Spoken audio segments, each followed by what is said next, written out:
ये दिल से नियम है और ये दिमाग से है, बस अंतर इतना है। ये व्यापारी की बुद्धि है और ये हलवाई की बुद्धि है।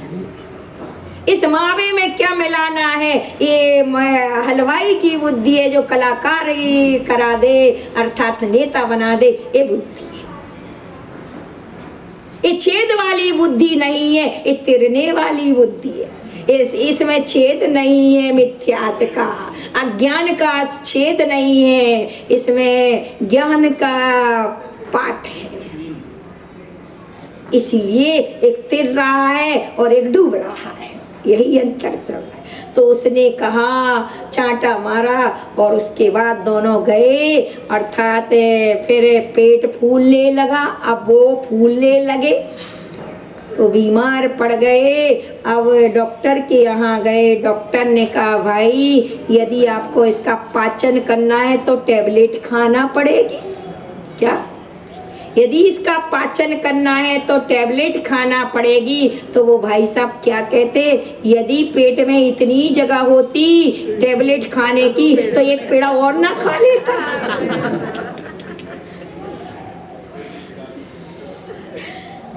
ये स्थिति है, ये आसक्ति।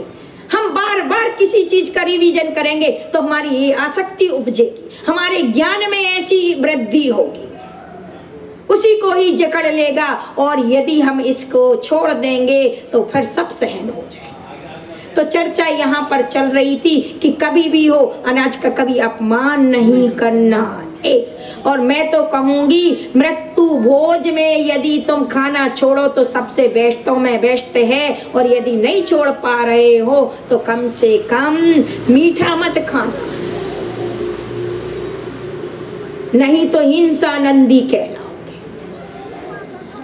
क्या कहलाओगे? हिंसा नंदी। गम में कभी भोजन नहीं करना, असाता वेदनी आएगी, दरिद्रता आएगी। क्या आएगी? दरिद्रता। इसे स्टैंडर्ड ना समझो, इसे आप फैशन ना समझो। एक बार कर्म के ऊपर भी निर्भय करो। राजा महाराजा भी कभी मृत्यु भोज में भोजन नहीं करते थे, गम में कभी भोजन नहीं करते थे। और आज हम ना किसी का गम देख रहे और उसे शौक मान रहे। ये विज्ञान है, तुम्हारा क्या करेगा? विज्ञा को नष्ट करेगा, यानी तुम्हारे विशेष ज्ञान को नष्ट करेगा। इसीलिए विज्ञान ने अपनी रचना कर दी, ए फॉर एप्पल। मेरी संस्कृति को अपनाओगे तो ए यानी ए आदमी हो अभी, और फिर क्या बनोगे? जेब्रा अर्थात जेड का मतलब जेब्रा बनोगे, अर्थात मनुष्य गति से तिर्यंच गति पाओगे। क्योंकि पाश्चात्य संस्कृति का मतलब सूरज डूबता है। आपका ज्ञान को इतना डुबा देगा, ये क्या कर देगा? इंद्रियों को इतना प्रभावित कर देगा कि ज्ञान डूब जाएगा। इंद्रियों के विषय ही ऊपर खिले। खाना पीना देखना ओढ़ना पहनना ये याद रहेगा और आत्मा की चीजें सब भूल जाओगे। इतना हो जाएगा। आप विज्ञान की संस्कृति को अपनाओगे और भारतीय संस्कृति को हम लोग अपना रहे तो क्या है? अनार का ये भी आदमी है, ये भी खाने की चीज है। अनार एप्पल भी खाने की चीज है। और यदि इसको अपनाओगे तो क्या बनोगे? क्षत्रज्ञ, क्षत्रिय बनकर ज्ञानी बनोगे। क्या बनोगे? क्षत्रिय बनकर ज्ञानी, केवल ज्ञानी बनोगे, भगवान बनोगे। क्या बनोगे? तो विज्ञान खुद बतला रहा है, यदि अपनी विज्ञा को नष्ट करना है तो इस विज्ञान को धारण करो, और अपनी विज्ञा को नष्ट नहीं करना तो भारतीय संस्कृति को अपनाओ। तो भारतीय संस्कृति कहती है कभी मृत्यु भोज नहीं करें। आज पाश्चात्य संस्कृति कह रही है कि सब में जो है कचरा हो तो कचरा खाओ, और जो करना है तो डस्टबिन को भी लेटर बॉक्स और लेटर बॉक्स को भी डस्टबिन, ऐसा उल्टा करना है। तो अपनी चर्चा इस बात को ध्यान में रखना है कि थोड़ी सी बात को समझना है कि हमें दिल से चलना कि दिमाग से चलना। यहाँ चर्चा चल रही थी श्री कृष्ण की। श्री कृष्ण जो था औषधि दान करने में, जैसी वह नगर में पहले चौका लगाए नहीं जाते थे, लगे होते थे, सब शुद्ध भोजन करते थे। आज जो विडंबना है, अशुद्धि का भोजन है, इसलिए इतनी मेहनत करना पड़ा। यदि आपके लिए अपना पुण्य कमाना है तो मेहनत तो करना ही पड़ेगा। पहले कमाओ फिर खाओ, का और खा। क्या पहले कमाओ फिर खाओ? अपने आचार्यों ने बोला का पहले फिर खा। कमाने के पहले कोई खाएगा नहीं, यदि खाएगा तो पच नहीं पाएगा, पच नहीं पाएगा। इसलिए क्रम बतलाया का खा गा गा, एक क्रम जो आया है, तो आचार्यों ने भी पूरी बात स्पष्ट लिखी है। तो यहाँ पर श्री कृष्ण घरों घरों में चौके लगे थे, शुद्ध भोजन था, क्योंकि कुआं था तो पानी छनकर आता था। फल फ्रूट होते नहीं थे तो अनाज आता था, घर का अनाज था तो चक्की से पिसता था। कोई वैज्ञानिक साधन नहीं थे। ये तो 50 वर्ष पहले भी तुमने भी किए। कुएं से पानी लाना, चक्की से आटा और सूपे से फटकना, उखड़ी और चूल्हे से बनाना, ये सब अपन ने, कोई गैस आदि नहीं था, कोई मिक्सी आदि नहीं थे, कोई वैज्ञानिक साधन नहीं थे, नहीं थे। तो अपने इन हाथों से करते थे, तो थोड़ा थोड़ा करते थे। जितना कम करोगे उतना ज्यादा अच्छा होगा, और जितना अधिक करोगे उतना खराब होगा। जैसे अधिक बरसात भी हानिकारक और अधिक धूप भी हानिकारक, अति करोगे तो सब जगह नुकसान। जैसे एक समुद्र में जो इतना सारा अति से ज्यादा पानी है, तो क्या वो में नदी के समान मीठा है? कुएं में कम पानी है, नदी में कम पानी है, लेकिन पीने योग्य पानी है। और सागर में जो पानी है, लेकिन वो कैसा है? नालियों का गंदा पानी है। ऐसे ही तुम जो बोतलों का पानी पीते हो, ये बोतलों का पानी देखो तुम, मोदी सरकार ये जो बहने वाले जो तुम्हारे लेटरिन बाथरूम के गड्ढे हैं, उसी को फिल्टर कर करके एक बढ़िया क्या कर देगा, बाग बगीचा लगा देगा, और उसी को साफ करके तुम्हारी बोतलों में तुम्हारे पीने योग्य कर देगा। बोलो यही हो रहा ना? बिस्लरी का जो पानी आ रहा है, मैंने आंखों से देखा है। फैक्ट्री की पानी की मैं फैक्ट्री में रुकी, और वो पानी नालियों का पानी यानी कि क्या हो रहा, फिल्टर हो करके उसमें एक ऐसा केमिकल से जिसमें जहर मिला था, वो जिससे जीव की उत्पत्ति ना हो, ऐसा केमिकल से डाला जाए। तब तो इतने दिन तक आप यदि पानी को 2 दिन घड़े में रखो तो जीव राशि आ जाती कि नहीं? और आपकी बोतलें इतनी इतनी दिन तक चलती हैं, उसमें जीव राशि नहीं आती, क्यों? क्या कारण है? नहीं लगाती है सब दिमाग। बस आप तो बोतल साफ दिख रही, अरे मत फिसलो यारो, ऊपर की सफाई में वर्क चढ़ा है गोबर की मिठाई में। मत ऊपर की सफाई में चमकी जी चमक है, मत चमक है जुगनू की चमक है, स्थायी चमक नहीं है। सब अशुद्धि वाली चीजें, ये तुम्हारे जीवन को खोखला करने वाली, तुम्हारे शरीर में बीमारी उत्पन्न करने वाली चीजें, तुम्हारी ताकत को छीनने वाली चीजें हैं।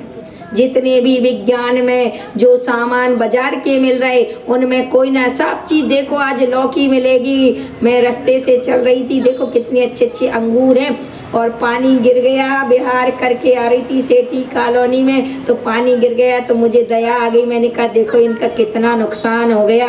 तो भाई साहब बोले अरे माता जी कोई नुकसान नहीं, ये इंजेक्शन वाले हैं। मैंने कहा बच्चों को इंजेक्शन लगता है, इनको भी इंजेक्शन लगता है।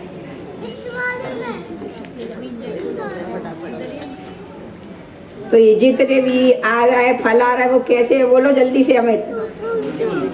इंजेक्शन वाले है ना, 100% बोल रहे, बोलो एक भी उनमें गुंजाइश नहीं कह रहे। आप बोलो इंजेक्शन वाली पेट में चीजें जाएगी तो क्या करेंगी, बीमारी पैदा करेगी। या फिर इंजेक्शन तुम्हारे में लगवाएंगे। देखो उसने कहा मैं इंजेक्शन से आई तो मैं भी तुम्हें इंजेक्शन ही लगवाऊंगी अगर किसी के पेट में जाऊंगी तो। यही कहेगा। फिर भी हमारा दिमाग नहीं चल रहा, फिर भी हमारा ज्ञान नहीं चल रहा, फिर भी हम ओरिजिनल व्यापारी नहीं बन पा रहे, कृषि नहीं बन पा रहे, मेहनत नहीं कर पा रहे। अगर आप अपने बगीचा बना करके आप अपनी इतनी भी सामग्री लगाएं तो आप अपना पेट भर सकते। बस पेट ही नहीं भर पा रही, इच्छाएं नहीं भर पा रही, बस इतना ही अंतर है। तो यहाँ पर श्री कृष्ण ने क्या किया, चौके लगे थे, स्वयं के लिए नरकायु का बंद होने वाला था, क्योंकि नारायण प्रति नारायण का नियम होता है कि नियम से नरक जाएंगे, नियम होता है नियम। तो इन्होंने जहां पर साधु गए उनको देखा और देखते ही दया आ गई और वो अपने वैद्य को लेकर वैद्य के पास जैसे ही गए, और वैद्य भी ऐसे कुशल,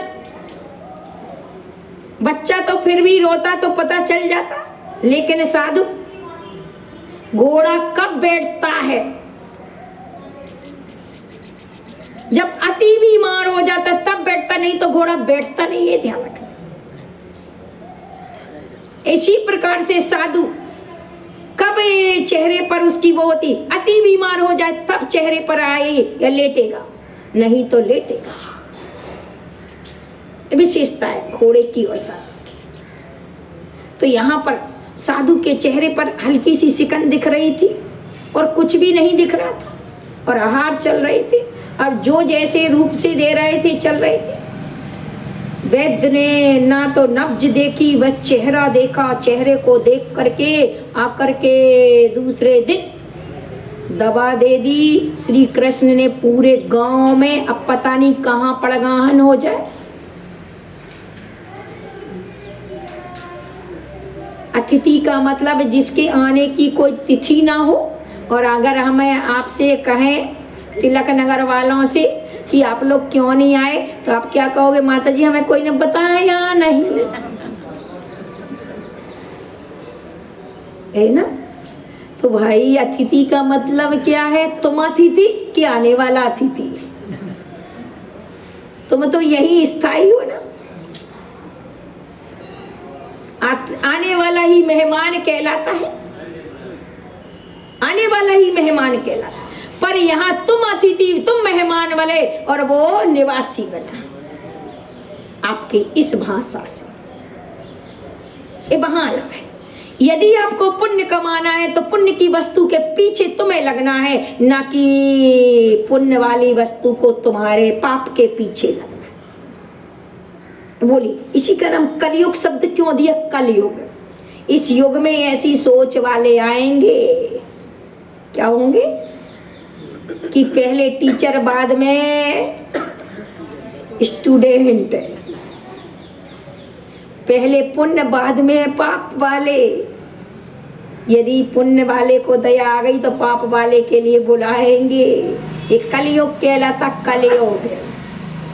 पहले प्यासा होता था तो कुएं के पास जाता था, लेकिन आज प्यासा तो है, कुआं आकर पिला रहा फिर भी नहीं पी रहा। ये है, इसको कहते हैं कलयुग। ऐसी बुद्धि चलेगी, क्या होगी, क्योंकि नरक में गोद जाना है, इसलिए बुद्धि नीचे वाली चलेगी। कैसी चलेगी, बुद्धि नीचे वाली चलेगी, ऊपर वाली नहीं चलेगी, अंदर वाली नहीं चलेगी, बाहर वाली चलेगी। आत्मा की नहीं चलेगी, पदगल की चलेगी, तन की चलेगी, चेतन की नहीं चलेगी। अध्यात्म की नहीं चलेगी, बहिरंग की चलेगी। बाल्टी की चलेगी, पानी की नहीं चलेगी। असली की नहीं चलेगी, नकली की चलेगी, ये बुद्धि ऐसी चलेगी। इसीलिए इसे मूर्ख प्रवीण संज्ञा दौलत राम जी ने छेड़ाला में कह दी। ये मूर्खता में प्रवीण होगा। किसमें? मूर्खता में प्रवीण होगा। तो यहाँ श्री कृष्ण के वैद्य ने देखा और वैद्य देखते ही दूसरे दिन दवा श्री कृष्ण ने पूरे गांव में बंटवा दी और देखते ही एक खुराक पहुंचा। जहां साधु हुए वहां देखने गया, आहार तो दे नहीं सका। मैं बात उसी पर कर रही थी, क्योंकि क्या था? नारायण था। नारायण का बंदे नरकायु का था, इसलिए नरकायु का बंधक होने से कभी संयमी के लिए आहार ना तो लगा पाएगा घर में और ना दे पाएगा। इसलिए अपना अपना परिचय कर लेना। मैं ये बोल रही थी कि कहीं मैं नारकी तो नहीं बन गया, ये नारकी बनने की तैयारी तो नहीं चल रही। आप अपनी बुद्धि को परख लेना। इसलिए मैं आपकी बुद्धि को बतलाने आई हूँ कि कम से कम असली चीजों पर ध्यान देना सीख लो। नकली पर तो कितने, अगर ये मोदी आता तो सबको टाइम मिलता, लेकिन ये महामोदी निर्मोही आया तो टाइम नहीं मिला।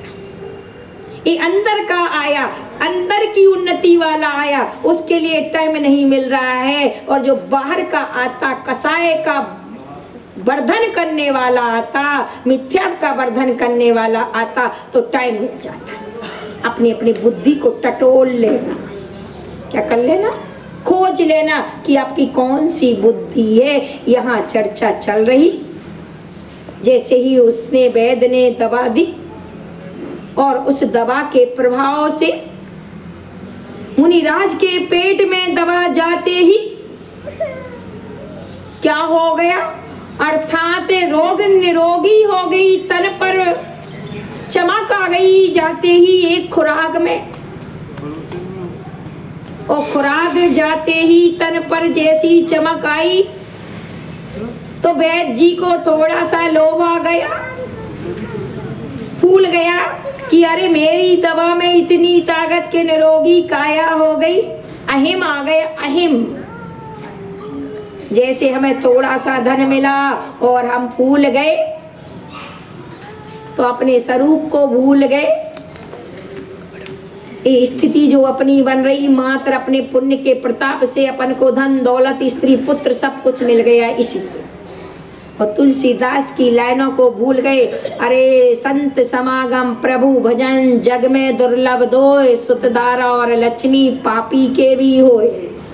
जिसको तुम पुण्य मान रहे हो ये पाप है, नरक ले जाने वाले हैं। पुण्य जो है वह संतों का समागम और प्रभु भजन।